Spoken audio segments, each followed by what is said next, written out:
பைசால இருந்து 30 பைசா கமிஷன் வாங்கப்பட்டு கொண்டிருக்கிறது. 5040 டாஸ்மாக் கடைகள் தமிழகம் முழுவதும் இருக்கிறது.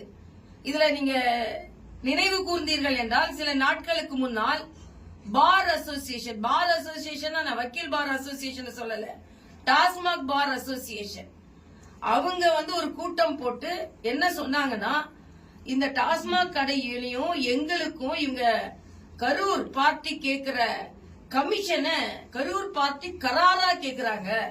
இந்த கரூர் பார்ட்டி கேக்குற கரார் கமிஷனை எங்களால கொடுக்க முடியல அப்படின்னு சொல்லி ஏற்கனவே தமிழ்நாடு டாஸ்மாக் பக்கத்துல பார் வைத்திருக்கிற அசோசியேஷனை சார்ந்த அந்த முதலீடு செய்திருப்பவர்கள் எல்லாம் ஏற்கனவே ஒரு குற்றம் சாட்டி இருந்தார்கள். அது மட்டுமல்ல, இது பல எஃப்ஐஆர்கள் பதிவு செய்யப்பட்டிருக்கிறது. அந்த எஃப்ஐஆரின் அடிப்படையில் தான் இந்த மதுபான ஊழல் விசாரணையே புலன் விசாரணை பிரிவினரால் நடத்தப்பட்டு கொண்டிருக்கிறது. இதுல